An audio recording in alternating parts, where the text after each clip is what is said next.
বন্ধুরা আমরা রাতের বেলা সেন্ট মার্টিন বাজার ঘুরতে বেরিয়েছি, খাবার দাবার করব, দেখি কোথায় খাওয়া যায়। দেখেন এখানে কত মাছের বাজার বসেছে। ওয়াও, কালে কালে মাছ, কাঁকড়ে কাঁকড়ে।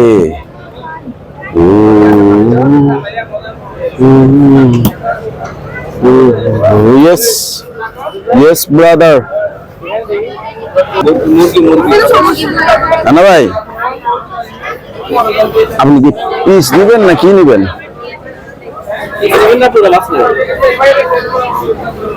কি মাছ নিব সেটা হচ্ছে কথা। বারবিকিউ করবেন? কোরাল লন, কোরাল।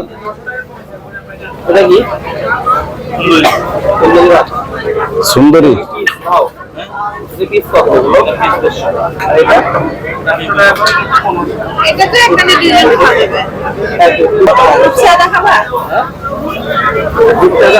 রূপচাঁদা।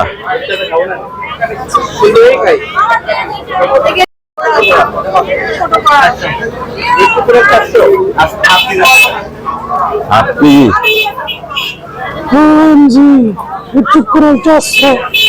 চলো বন্ধুরা, তারপর ঘটনা যেটা হয়েছে, আমার মাইকের চার্জ শেষ হয়ে গিয়েছিল, সেটা আমি টের পাইনি, যার কারণে এর পরবর্তী সবগুলো আমাকে ভয়েস ওভার দিতে হবে।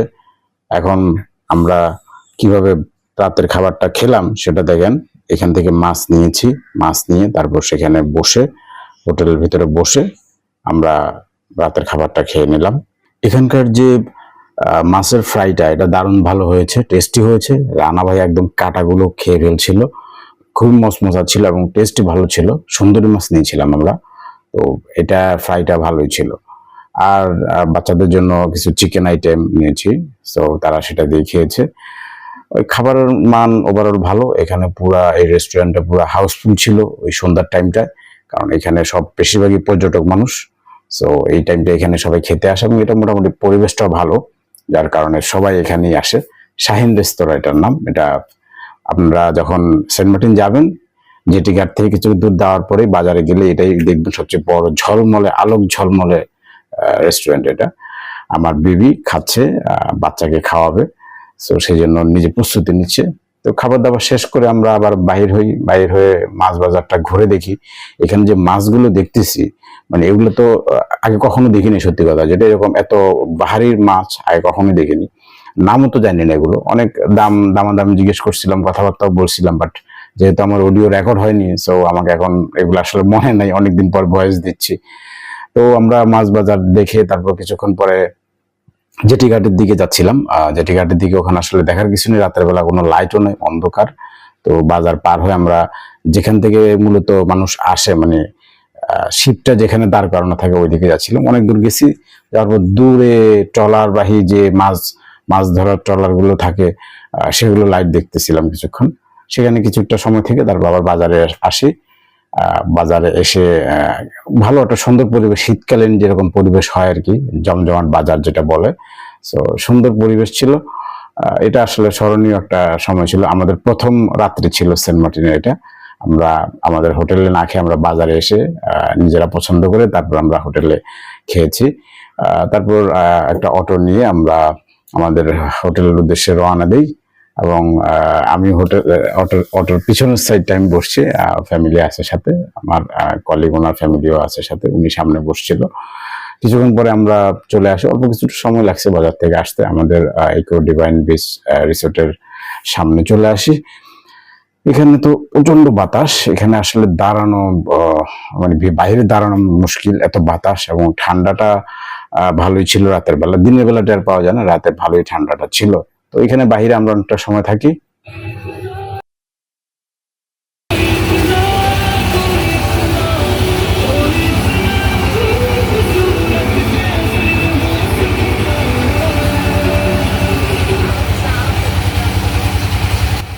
রাতের বেলা এই রিসোর্টের সৌন্দর্য আসলেই মোহনীয়। আপনাকে অবশ্যই এটা সৌন্দর্য আকর্ষণ করবে, কারণ লাইটিংটা এত সুন্দর করছে এখানে, দারুণ লাগছে আমার কাছে রাতের বেলা বিশেষ করে। এখানে আমরা বাইরে অনেকটা সময় আড্ডা দিই, গল্প গুজব করি। তারপরে পুরোটা রিসোর্ট আমরা ঘুরে দেখি। মনে হচ্ছিল আমরা একাই আছি এই রিসোর্টে, আর কেউ নাই, সবাই বাইরে ছিল। যার যার মতো কেউ রুমে ঢুকে গিয়েছিল, আমরাই ভিতরে ছিলাম, আমরাই বাইরে ছিলাম, যার কারণে আমরা এক ঘরে ঘরে ঘুরে রিসোর্টটা দেখছিলাম।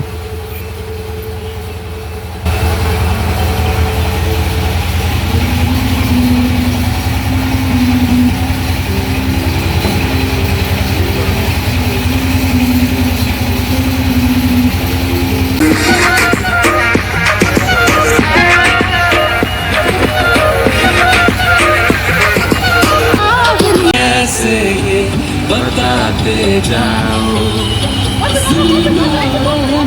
की हमको बुझाते जाओ। খেলা পাইছে খেলা।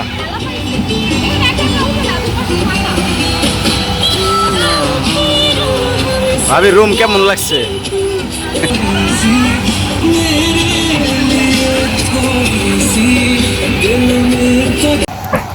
আমরা তো বাইরে থেকে রাতের খাবারটা খেয়ে এসেছি, তারপরে এখানে এসে দেখলাম তাদের যে মেনুটা সেটা নিয়ে দেখলাম।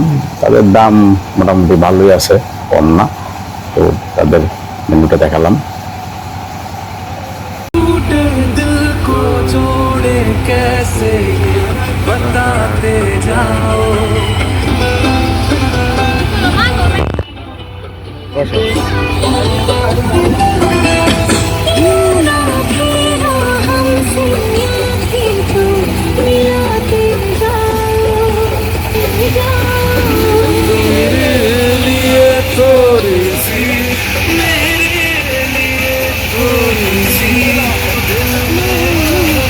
গরম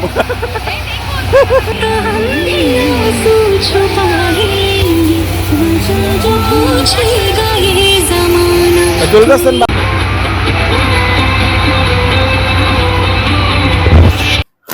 অনেকক্ষণ একসাথে আড্ডা দেওয়ার পরে আমরা যার যার রুমে চলে যাব। ঠিক তখন সিদ্ধান্ত নিলাম রাতের বেলা উপর থেকে একটু দেখা উচিত। ড্রোনটা ছিল, যার কারণে ড্রোনটা নিয়ে আসলাম। ড্রোন এনে উপর থেকে দেখার জন্য আমি যখন ড্রোন উপরে উঠালাম, দেখি সব অন্ধকার লাগে। আসলে কি দেখাবো, ড্রোনে অনেক বেশি আলো না হলে ক্যাচ করে না, যার কারণে এখানে যেহেতু চারপাশটাও অন্ধকার, বাহির থেকে আলোর বিচ্ছুরণটা কম, যার কারণে শুধুমাত্র তাদের রেস্টুরেন্টের যে আলো সেজন্য মানে লাইটটা ঠিক মতো ক্যাপচার করতে পারে না এই ড্রোনটা। তো যার কারণে আমি তারপরে একটু ব্রাইটনেস বাড়াই দিছি, যার কারণে কিছুটা দেখা যাচ্ছে, হয়তো না হলে এরকম দেখা যেত না, কারণ অনেক কালো ছিল। তো ড্রোনটা ফ্লাই করলাম এবং যা দেখার চেষ্টা করলাম, আসলে রাতের বেলা দূরের কিছু দেখার মতো অপশন এখানে নাই বললেই চলে। তাই আমাদের যে রুমটা, আমাদের রুমের সামনে রুমটা ছিল, ওখানে ঝাপসা দেখা যাচ্ছে। আমার ওয়াইফ ওখানে দাঁড়ায় আছে। সো ড্রোনটা উপরে উঠালাম, উপরে উঠায় দেখার জন্য যে আসলে সেন্ট মার্টিন কতটুকু দেখা যায় রাতের বেলা, কিছু বোঝা যায় কিনা। আসলে বোঝা যাওয়ার মতো কিছু না, ওখানে দূরে যেটা দেখা যাচ্ছে এখন, এটা হচ্ছে আমরা যে দিনের বেলা লাঞ্চ করেছিলাম তাদের রুফটপ রেস্টুরেন্টটা, যেখানে উপরে একটা ছাউনি দিয়ে রাতের বেলা ছাউনি দিয়েছে, দিনের বেলা ছাউনি ছিল না। তো যাই হোক, এখানে খাবারের ব্যবস্থা হয় তাদের, তো সেটাই দেখালাম ড্রোনে। এবং এখানে মানুষজন পুরা, তখন কয়টা বাজে, তখন হয়তো 9টা কিংবা 10টা এরকম হবে। মানুষজন একদম খালি, সবাই রুমে ঢুকে গেছে। শীতকাল যেহেতু রুমে ঢুকে গেছে, অথবা কেউ বাজারে গিয়েছে এখনো আসেনি, বোঝা যায় না। আসলে সবগুলো রুম কিন্তু বুকিং ছিল, একদম পুরো হাউসফুল ছিল রিসোর্টটা, বোঝা যায় না, একদম মানুষ নাই বললেই চলে। আমরা অনেকটা সময় বাইরে ছিলাম। এটা বারান্দা, আমাদের রুমের যে বারান্দাটা, এটা খুবই সুন্দর জায়গা ছিল। এখানে রাতে আমরা বসে আড্ডা দিয়েছি, গল্প করেছি। তারপর ওদের ওখান থেকে কফি নিয়ে এনে কফি খেয়েছি এখানে বসে। সো এটাও একটা মেমোরেবল জার্নি বলা যায়। এবং এখান থেকে দেখুন সুন্দর লাগছে, পুরা রিসোর্টটা লম্বা, যেহেতু রিসোর্টটাকে কভার করার চেষ্টা করছি। এবং আমি উপরে উঠে চারপাশ দেখার চেষ্টা করছি আসলে কি দেখা যায় দূরে। আসলে যেহেতু ওখানে সব সোলার সিস্টেমের লাইট, আলোর যে প্রতিফলন সেটাও কম, যার কারণে দূরে বাজারের কিছু আলো ছাড়া কিংবা দু একটা রিসোর্টের আলো ছাড়া তেমন কোনো কিছু দেখার মতো নাই। এই পাশটা পুরো অন্ধকার, কারণ এই পাশে শুধুই সমুদ্র। সো এই পাশে আসলে দেখার কিছু নাই, যার কারণে অন্ধকারই দেখা যাবে পুরোটা। তারপরে একটা রাউন্ড দিয়ে আমি আবার আমার রিসোর্টের দিকে ফোকাস করলাম ড্রোনটা।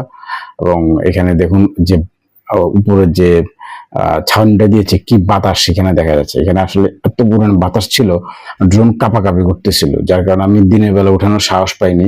বিকাল বেলার দিকে এত পরিমাণ বাতাস ছিল। তো পরের দিন সকালবেলা আমি ড্রোনটা ফ্লাই করি, সেটা পরের ভিডিওতে ইনশাল্লাহ দেখবেন।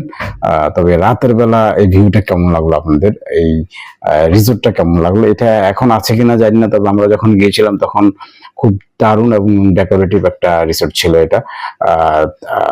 Beach view, eco divine beach view resort, এটা উত্তর সেন্ট মার্টিনে অবস্থিত এবং নারিকেল জিঞ্জিরা যেটা বলা হয় ওইখানটা অবস্থিত।